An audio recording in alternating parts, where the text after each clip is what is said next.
الحمد لله وحده والصلاة والسلام على من لا نبي بعده.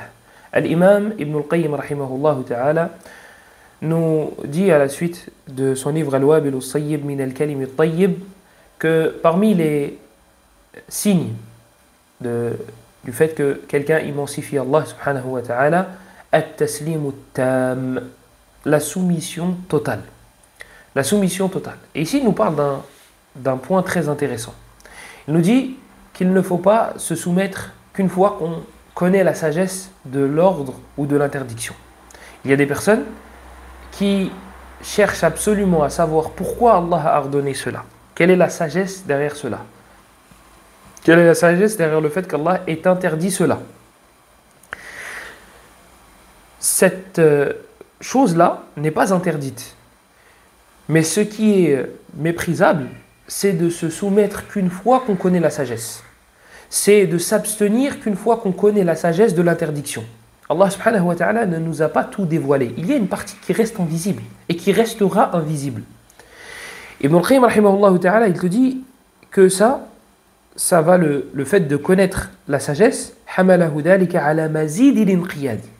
Que le fait de connaître la sagesse va te pousser à encore plus te soumettre. Mais non pas à te soumettre ou non. Toi, lorsque une interdiction te parvient de la part d'Allah, tu t'abstiens. Pourquoi? Comment ça se fait qu'Allah a interdit ça? Stop. Tu ne sais pas. Peut-être que tu ne sauras jamais ici-bas. Ça ne doit pas t'empêcher de te soumettre. Premièrement, Allah n'a pas à se justifier. Allah n'a pas à se justifier. La yus'alu amma yaf'alu wa hum yus'alun. Il n'est pas questionné sur ce qu'il fait et eux, les esclaves, seront questionnés. Premièrement.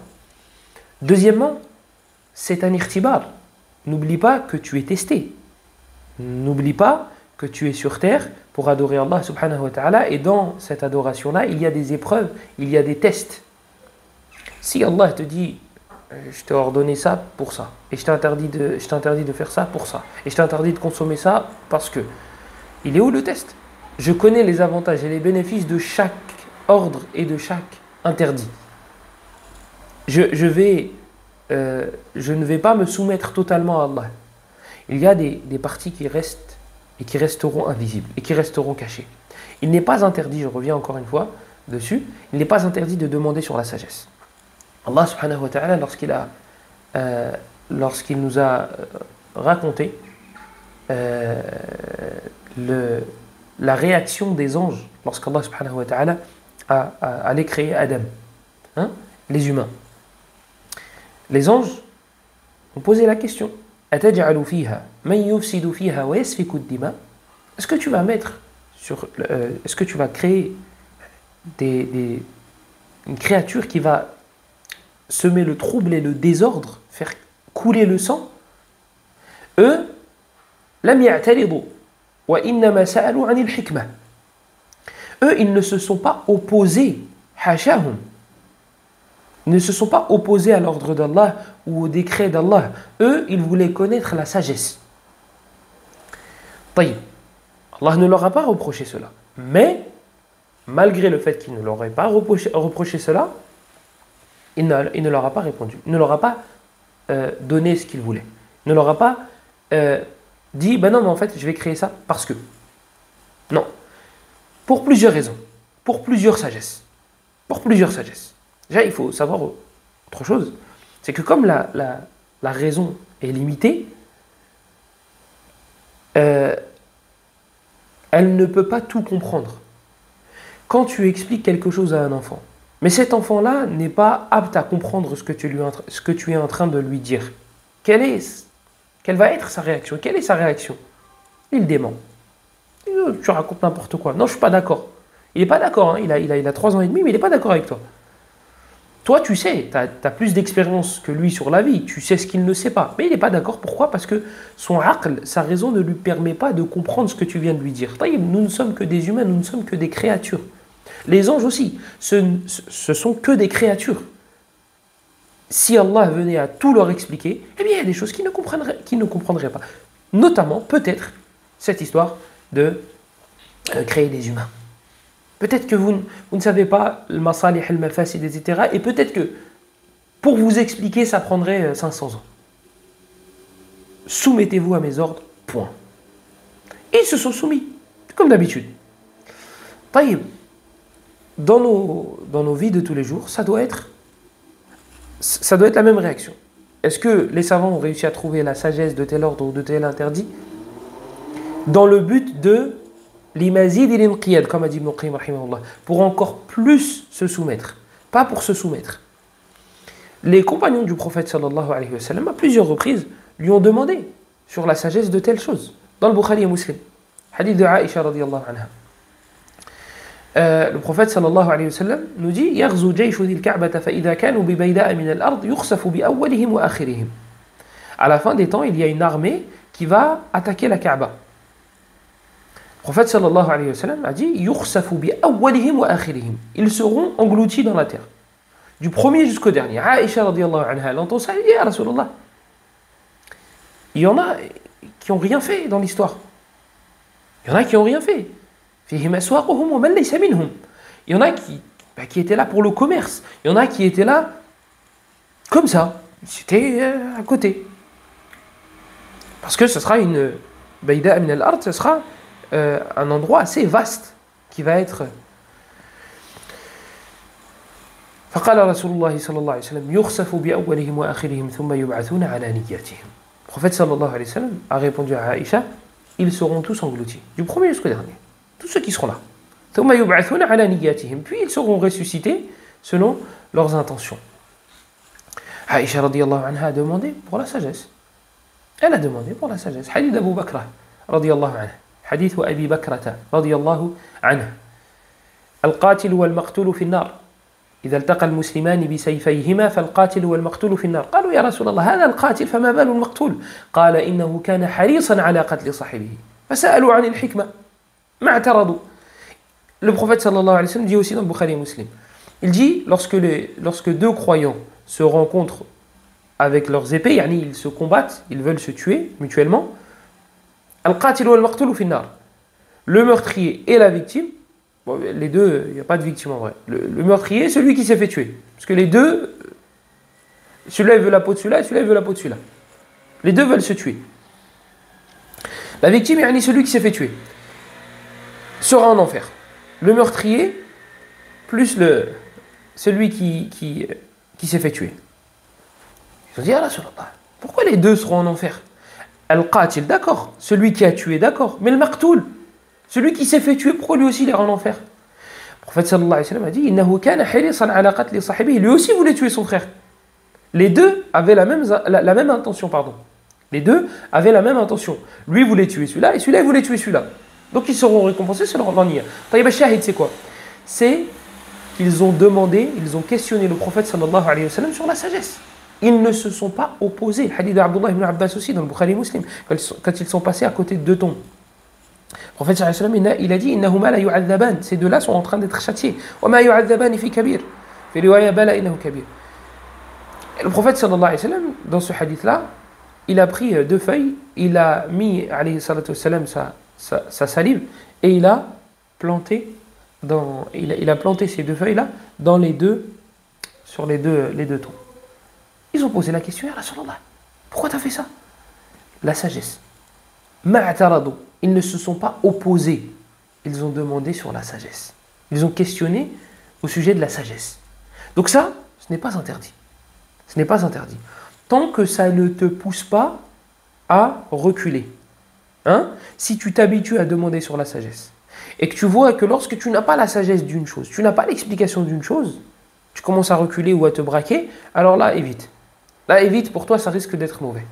Ça risque d'être mauvais. Donc, la soumission, elle doit être totale.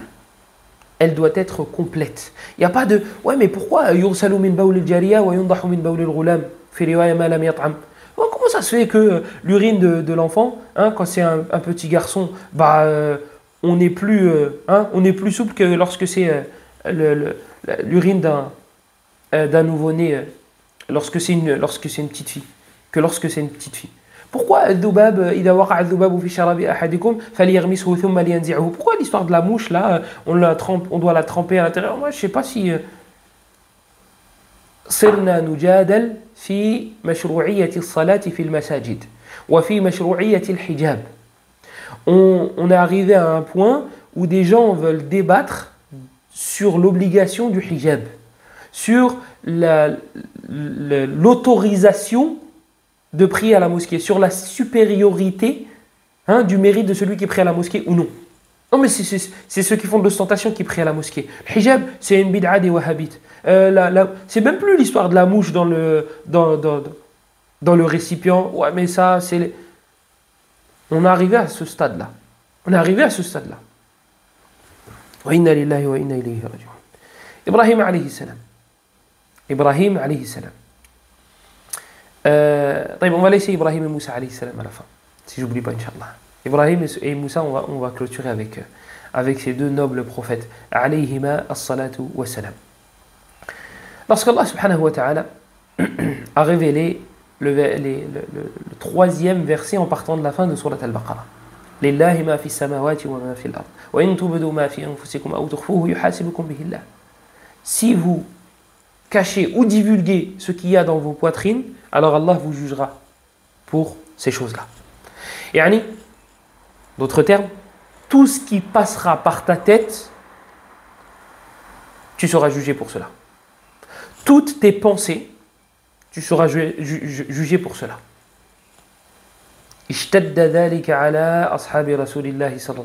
Ça, c'était trop dur pour les compagnons du prophète. Ils sont partis voir le prophète. Sallallahu alayhi wa sallam. Ya Rasulallah. Umirna bil jihad. On a reçu l'ordre de faire le djihad. On l'a fait. On a combattu à tes côtés. On a reçu l'ordre de prier. On a prié. On a reçu l'ordre de faire des sadaqas. On a donné en sadaq. Celle-là, la nutiquha. Cet ordre-là, nous ne pouvons pas. Nous ne pouvons pas.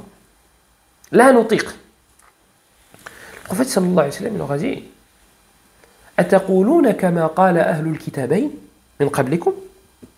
Est-ce que vous êtes en train de dire, vous êtes en train de réagir comme les gens qui ont reçu le livre avant nous, les juifs et les chrétiens? On ne parle pas avec des sous-entendus, les juifs et les chrétiens. Ya Rasulallah, le prophète sallallahu alayhi wa sallam, il dit ça à ses compagnons. Vous êtes en train de faire comme eux là? Qalu sami'na wa asayna. Ils ont dit, nous avons entendu, on est conscient qu'on a reçu des ordres. Lakin asayna. Mais on désobéit. On désobéit. On a entendu, on sait qu'on doit faire, mais on désobéit. Volontairement. Ils ne font pas ce qu'Allah leur a ordonné. C'est pas un secret. Leurs livres sont entre leurs mains. La partie de vérité qu'il leur reste, ils ne l'appliquent pas. Ils ne l'appliquent pas. Donc, vous êtes en train de faire comme les gens qui nous ont précédés. Sami'na wa asayna. On a entendu. On sait que tu nous as ordonné ça, ya Allah. Mais on désobéit. Vous êtes en train de faire pareil qu'eux? Dites plutôt, nous avons entendu et nous obéissons, nous nous soumettons. Nous te demandons pardon, notre Seigneur, et c'est vers toi que nous retournerons. Les compagnons du prophète sallallahu alayhi wa sallam, après cela, se sont soumis à cette information-là. Au fait que Allah va nous juger sur nos pensées. Tout ce qui passe par ta tête. Imagine-toi, Yari. Tout ce qui passe par ta tête. Toi et moi, pour qu'on soit sauvés du châtiment, il faudrait qu'on ne soit pas jugé sur ce qu'on dit et sur ce qu'on fait. Ce n'est pas à de nos pensées. Illa man rahim Allah. Sauf ceux à qui Allah a fait miséricorde. Wa nas'alullah an yaj'alana minhum. Là, c'est les pensées. Quand dhallat biha alsinatuhum, ils se sont soumis à cet ordre-là, à cette information-là, Allah a abrogé, walhamdulillah, alhamdulillah, walhamdulillah. Allah a abrogé ce jugement-là avec les versets qui suivent celui-là. Les deux derniers versets du coup de Al-Baqarah. Amen ar-Rasul. Du coup, Allah subhanahu wa ta'ala ne prendra pas en considération ce qui passe par nos têtes involontairement. nos pensées. Amma al-ham, ce que tu veux faire, ce que tu as la ferme intention de faire, même si tu ne le fais pas, ça oui. Ça tu seras jugé pour cela. Si tu as la ferme intention de faire une chose, parmi les péchés, mais qu'il y a un empêchement extérieur à toi, c'est quelque chose qui est extérieur à toi, donc tu n'as pas pu le faire, tu veux faire un braquage, tu mets la cagoule, tu prends le fusil à pompe, tu arrives devant la banque, tu vois qu'il y a la police, tu fais demi-tour, tu rentres chez toi, tu as le péché. Tu ne t'es pas abstenu de toi-même, par toi-même. Hadith d'Abdullah ibn Abbas, il ne parle pas de quelqu'un qui s'est abstenu à cause d'une chose extérieure. Hadith d'Abdullah ibn Abbas dans Bukhari Muslim. Taïb. Donc, ça c'est pour les compagnons du messager d'Allah sallallahu alayhi wa sallam.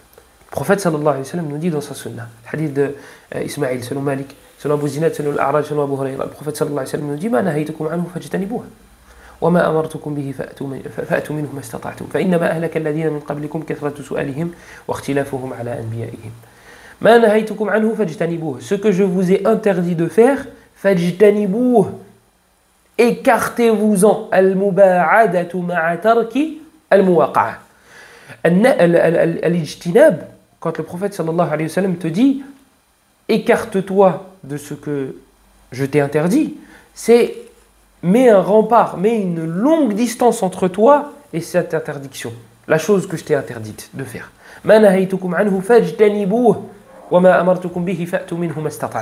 Et ce que je vous ai ordonné de faire, alors faites-le, faites ce que vous pouvez. Faites ce que vous pouvez, c'est pas aujourd'hui j'ai envie de faire une prière à la mosquée. Non, salli qa'ima fa illam tastati' fa qa'ida fa illam tastati' fa 'ala jamb. Hadith Imran dans le Bukhari. Prie debout, si tu ne peux pas, prie assis. Mais si tu ne peux pas, ça veut dire quoi? J'ai pas envie? Non, c'est pas pareil. C'est pas pareil. Donc, on se doit de se soumettre. فَلَا وَرَبِّكَ لَا يُؤْمِنُونَ حَتَّى يُحَكِّمُوكَ فِيمَا شَجَرَ بَيْنَهُمْ ثُمَّ لَا يَجِدُوا فِي أَنفُسِهِمْ حَرَجًا مِمَّا قَضَيْتَ وَيُسَلِّمُوا تَسْلِيمًا وَمَا كَانَ لِمُؤْمِنٍ وَلَا مُؤْمِنَةٍ إِذَا قَضَى اللَّهُ وَرَسُولُهُ أَمْرًا أَنْ يَكُونَ لَهُمُ الْخِيَرَةُ مِنْ أَمْرِهِمْ. Il n'appartient pas à un croyant ou à une croyante de discuter les ordres d'Allah, de trouver une gêne dans sa poitrine lorsqu'Allah ordonne quelque chose, lorsque son messager sallallahu alayhi wa sallam ordonne quelque chose. Rappelez-vous de la femme, le prophète sallallahu alayhi wa sallam est parti voir son père et il lui a dit je veux marier ta fille. Il dit oh, le messager d'Allah en tant que gendre? Elle a dit non, je ne le veux pas pour moi, je le veux pour Julaybib. Ah non, bon, je vais discuter avec sa mère. La mère, le prophète, il veut me marier notre fille. Le prophète en tant que gendre. C'est magnifique. Non, il la veut pour Julaybib. Julaybib? Ah non, pas Julaybib. Julaybib, on a refusé de donner notre fille à des gens plus nobles et plus riches que Julaybib. On l'a préservé, notre fille. Nous, on veut un beau gosse pour elle. Et on va la donner à Julaybib. La fille, elle entend le hiwar. La fille, elle entend la discussion. La principale concernée.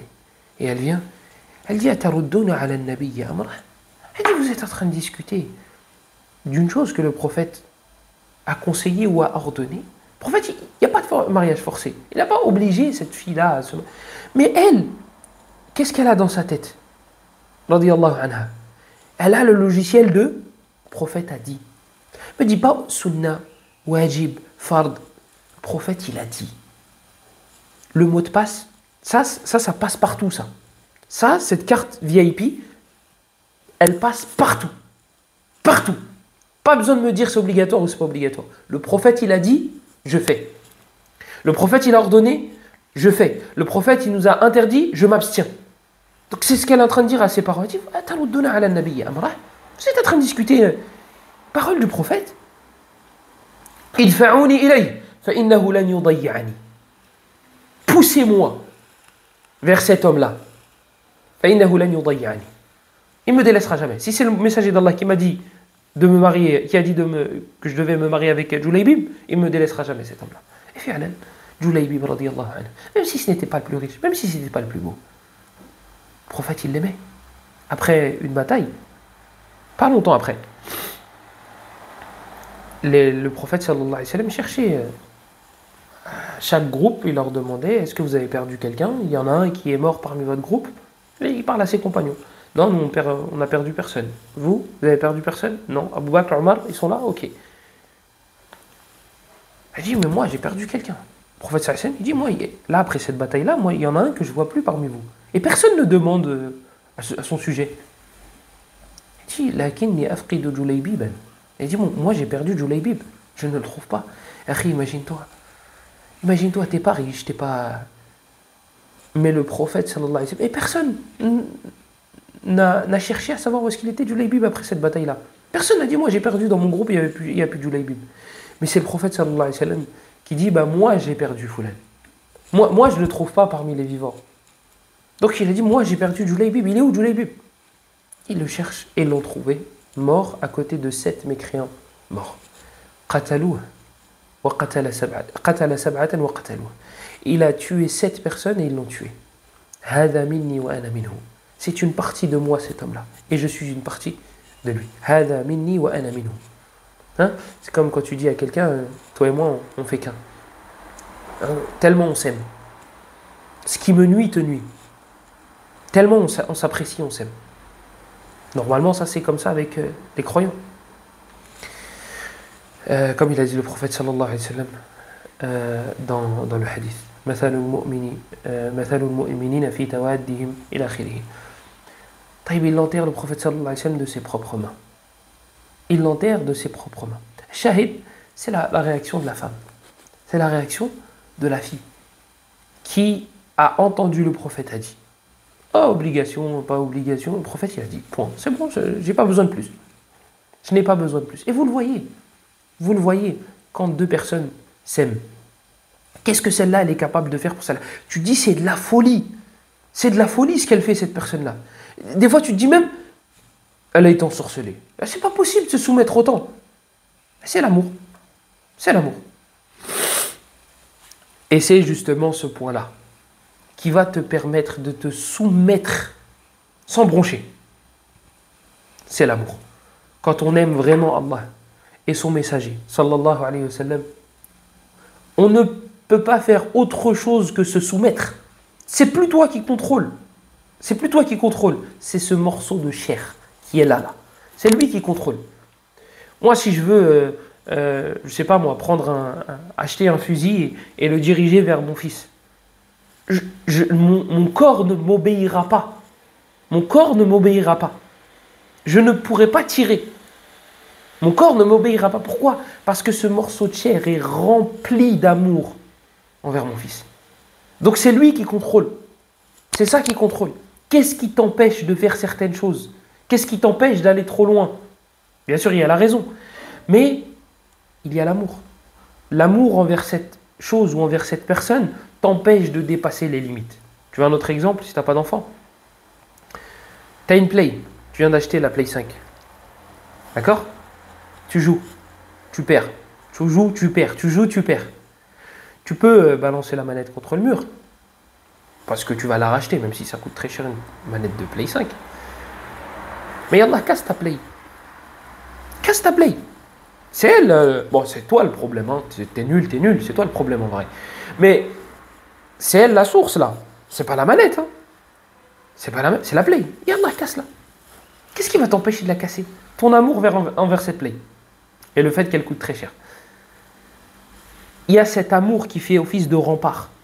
Tu te dis, mais je peux pas. C'est une question de bon sens. J'aime trop cette chose-là pour la détruire. Alors, je suis parti dans un exemple vraiment extrême avec le fusil à pompe et mon fils. Mais c'est pour vous dire. Parce que si je donnais un exemple en dessous, hein, un bâton et mon fils, le morceau de chair, je lui désobéirais. Donc le fusil, c'est vraiment l'exemple parfait, je pense.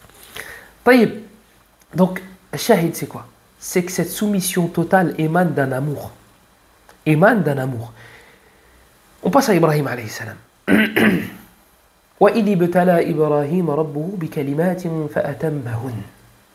Regardez, subhanallah, le Coran. Lorsqu'Ibrahim a été éprouvé. Éprouvé par quoi? Il a été éprouvé. Bikalimat. Il a été éprouvé. Mais quelles sont ces épreuves? Écoute, quelle que soit l'épreuve qu'Ibrahim alayhi salam ait reçue, il a réussi. C'est ça que ça veut dire. Quel que soit l'ordre, quelle que soit l'interdiction, il a réussi le test. فَأَتَمَّهُنْ عَلَى وَجْهِ التَّمَامِ. Il a réussi, mais pas il a réussi. Hein, 16 sur 20, 17,5, 18. Parfait. À la perfection. Vous avez eu des points bonus hein, quand tu faisais les contrôles et tout, toi tu les grattais juste pour avoir 10 sur 20, 10,5 et tout. Madame, vous avez oublié un demi-point. Lui, Ibrahim alayhi salam, s'il pouvait avoir plus que 20 sur 20, eh ben il l'aurait eu. فَأَتَمَّهُنْ à la perfection. À la perfection. Regardez les épreuves qu'il a reçues alayhi salam. Regardez les épreuves. Égorger son fils. Égorger son fils. Inna hadha lahu al-bala'u al-mubin. C'est ça l'épreuve. Ça c'est une épreuve claire, évidente, énorme. Et malgré cela, il s'est soumis. Pourquoi? Parce que ça vient d'Allah. Parce qu'il aime Allah plus que tout, plus que son fils. Plus que son fils. Dans le Bukhari, le prophète sallallahu alayhi wa sallam, qu'est-ce qu'il nous dit? اختتن إبراهيم عليه السلام وهو ابن 80 سنة بالقدوم. Ibrahim alayhi salam, lorsqu'il a reçu l'ordre de se circoncire, il cherche, je viens de recevoir cet ordre-là, il faut que je me soumette à l'ordre d'Allah. Ah, une hache. Il prend la hache et il le fait. Et il le fait. Et il avait 80 ans à ce moment-là. 80. Version 2025. Ouais, mais t'as vu, Akhi, je sais pas si c'est obligatoire en fait. Hein. T'as vu, vous attardez sur des détails. La barbe, le khamis, En vrai, ce qui compte, c'est le cœur. Hein. Si le cœur, il est propre. Parce que t'as vu, il y a beaucoup de personnes à voir à la mosquée, mais en vrai, leur cœur, il est noir. Il y a beaucoup de femmes à mettre le hijab. Mais en vrai, regarde sur Internet. Elles font des lives, Voilà. La justification. On cherche à se justifier, à se trouver des excuses. Bref, on va pas s'étaler là-dessus, sinon je risque de glisser. Laissez-nous avec les hadiths et les versets. Ça, c'est Ibrahim alayhi salam. En résumé, bien sûr. Moussa alayhi salam. Ou plutôt, les sorciers de l'époque de Moussa. C'est magnifique. Surtout le commentaire d'Ibn Rajab rahimahullah dans son livre Kitab Tawhid.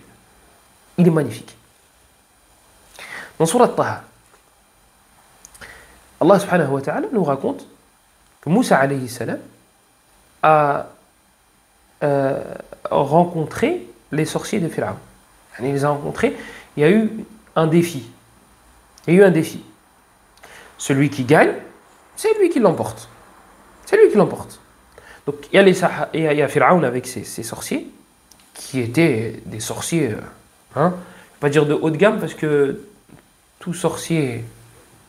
Mais ils avaient de la sorcellerie immense. Travaillée. C'est pas un petit tour de carte comme ça. Vas-y, tire une carte. Ah, c'était le 5 de trèfle. Je ne vous parle pas des tours comme ça, moi. Je vous parle d'un sihr azim. Et celui qui a décrit le sihr des Sahara de Pharaon comme étant azim, c'est le azim. C'est Allah subhanahu wa ta'ala qui a décrit ce sihr comme étant énorme. قالوا يا موسى إما أن تلقي وإما أن نكون أول من ألقى. Qui est-ce qui commence? Ya Moussa. Soit c'est toi, soit c'est nous. قالوا يا موسى إما أن تلقي وإما أن نكون أول من ألقى. قال بل ألقوا. Commencez-vous. فألقوا حبالهم وعصيهم. قالوا يا موسى إما أن تلقي وإما أن نكون أول من ألقى. قال بل ألقوا. فلما ألقوا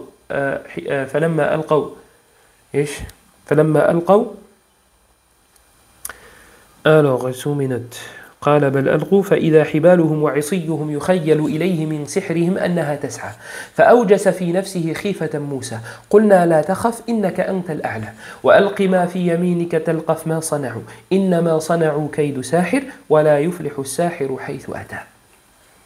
Moussa alayhi salam, quand il a vu que le sihr était immense, que le sihr était travaillé, فأوجس في نفسه خيفة موسى. Moussa a ressenti une peur.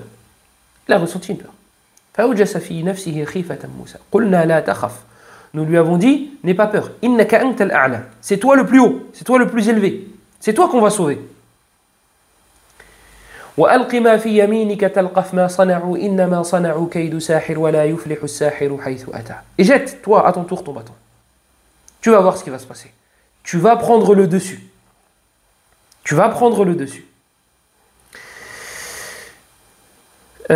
وألق ما في يمينك تلقف ما صنعوا إنما صنعوا كيد ساحر ولا يفلح الساحر حيث أتى.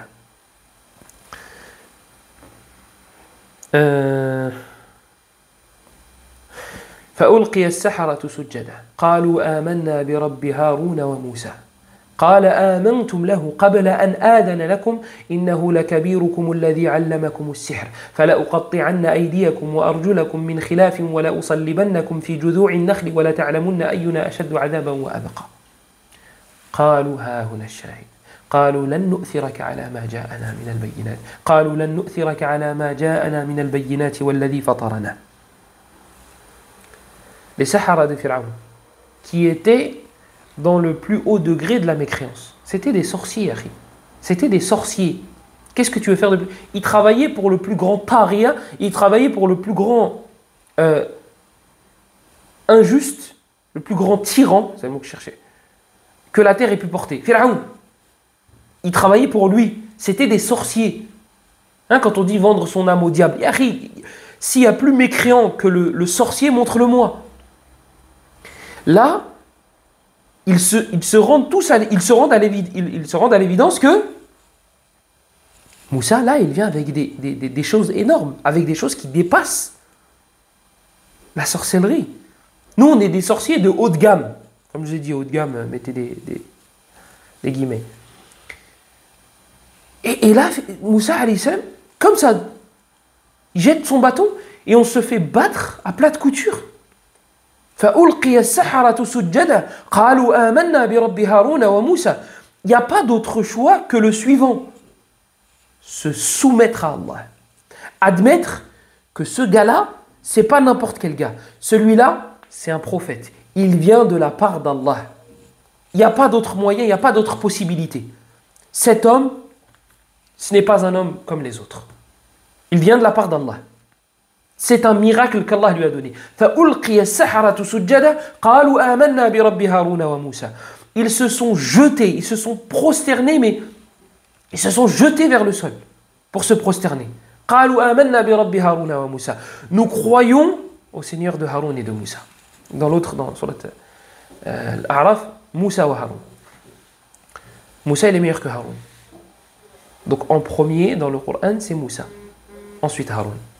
Et là, c'est la deuxième, surat Taha. Donc Haroun, Moussa. Bref, ceux qui connaissent l'Araf et Taha, ils ont compris ce que je voulais dire. Donc là, c'est Haroun qui passe en premier parce que c'est la deuxième surah dans l'ordre du Coran dans lequel il s'est venu. فألقي السحرة سجدا قالوا آمنا برب هارون وموسى قال آمنتم له. Il n'y a pas Pharaon, il n'y a pas le mot Pharaon ici. قال آمنتم له قبل أن آذن لكم. Vous avez cru, avant que je vous en donne l'autorisation, là, c'est moi qui dis si vous avez le droit de croire ou pas croire. Moi je ne sais pas. لأقطعن أيديكم وأرجلكم من خلاف. Je vais couper vos mains et vos jambes opposées. Par exemple, main gauche, pied droit. وَلَأُصَلِّبَنَّكُمْ فِي جُذُوعِ النَّخْلِ. Je vais vous crucifier sur les palmiers. قالوا لن نؤثرك على ما جاءنا من البينات والذي فطرنا فاقض ما أنت قاض. سبحان الله العظيم. Regardez, ça c'est le commentaire d'Ibn Rajab. لما سكنت المحبة قلوبهم. Ça, c'est la réaction de quelqu'un qui a l'amour d'Allah qui a été installé dans son cœur. C'est la réaction de quelqu'un qui a vu l'amour d'Allah s'installer dans son cœur. Fais ce que tu as à faire. C'est ce qu'ils ont dit à Pharaon. Tu nous menaces de nous tuer, de nous je sais pas quoi. Fais ce que tu as à faire. C'était des Sahara, c'était des sorciers de base. C'était des sorciers. Ils sont passés de ça à ça. Ils sont passés de sorciers bras droit de Pharaon à on est prêt à se faire tuer. Tu vas nous crucifier, tu vas nous couper les mains, les pieds, je sais pas quoi. Fais ce que tu as à faire. Fais ce que tu as à faire. Ce que tu vas décréter pour nous, ce que tu vas nous faire, c'est que de la vie d'ici-bas. C'est éphémère, c'est pas éternel, c'est juste un petit moment. Subhanallah, comment vous êtes passé de ça à ça? Comme ça, d'un moment à l'autre, d'une seconde à l'autre. Il y a 2 minutes, vous étiez des sorciers. Vous travailliez pour le pire tyran que la terre ait pu porter. Vous vouliez affronter Moussa et Haroun. Vous les avez défiés. Et là, vous vous soumettez comme ça d'une seconde à l'autre à Allah subhanahu wa ta'ala. Vous vous soumettez à Allah et vous êtes prêt à vous faire tuer, à patienter face à cela. Et regarde, écoute là, l'argument. Innama taqdi hadhihi al-hayat ad-dunya. Ce que tu es en train de nous faire là, c'est que la vie d'ici-bas. T'imagines toi, pendant des années, tu es milliardaire. Porsche Cayenne, 15 épouses, pas 4, tu as 15 épouses, tu as des palais, tu as des ruisseaux, t'as même pas besoin d'ordonner quelque chose pour qu'on le fasse pour toi. Juste tu regardes comme ça. Et ça vient à tes pieds. Et on te dit, sacrifie tout ça pour Allah. Tout ça pour Allah. D'accord. Tu sacrifies tout, tu te convertis à l'islam et tu dis, mais de toute façon, ça c'est éphémère. Ça c'est que de la vie d'ici-bas. T'imagines, d'une seconde à l'autre, tu ne connaissais ni interdit, ni obligation. Tu transgressais. Il n'y avait même pas de panneau stop. Même céder le passage, tu n'avais pas. Tu fonçais. Et d'une seconde à l'autre, il y a un verset qui pénètre ta poitrine, qui rentre dans ton cœur. Mais la clé dans tout ça, c'est quoi? L'amour d'Allah. Celui qui aime Allah va se soumettre à lui. Celui qui aime Allah va se soumettre à lui. C'est le signe de l'amour d'Allah. La soumission totale. قل إن كنتم تحبون الله فاتبعوني يحببكم الله ويغفر لكم ذنوبكم. Dis-leur ya Muhammad, si ils aiment vraiment Allah, قل إن كنتم تحبون الله فاتبعوني. Alors suivez-moi. Voilà. Faire des actes, suivre le messager d'Allah. C'est ça le signe de l'amour d'Allah. Ah mais oui, dans mon cœur, tu dis allez, vas-y. Ou bien, ouais, mais là, c'est pas obligatoire parce que... Mais de toute façon, c'est... Et ça, c'est des textes qui émanent de... Voilà. On cherche à se justifier. Al-Hadith, mais c'est même pas authentique. C'est un homme, il est venu 200 ans après. Il a écrit, il a inventé ça. Voilà. On cherche à se justifier. Au lieu d'admettre nos faiblesses, et puis par la suite, les travailler. Tu peux admettre que tu as des faiblesses, parce qu'on en a tous. Des défauts, parce qu'on en a tous. Mais de là te justifier pour ne pas œuvrer et pour que les autres fassent comme toi, qui deviennent des feignants comme toi, des moins que rien comme toi. On va où? Au moins chercher, au moins admettre sa faiblesse et son problème.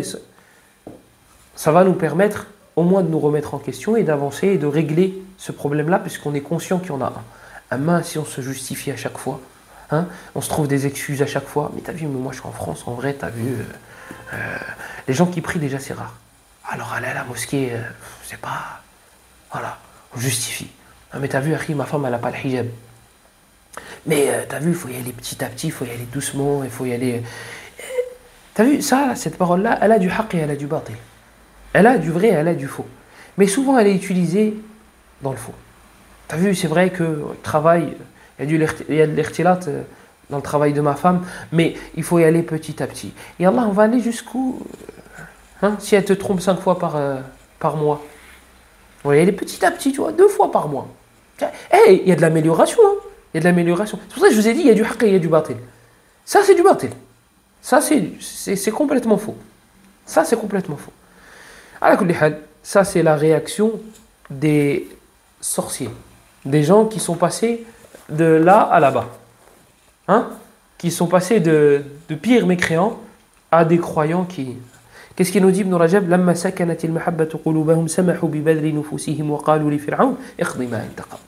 Pendant que je parlais, j'ai cité une partie de sa parole et je me rappelais plus du reste. Qu'il a dit, lorsque l'amour d'Allah a pénétré leur cœur, lorsqu'elle a habité leur cœur, samahu bi badli nufusihim.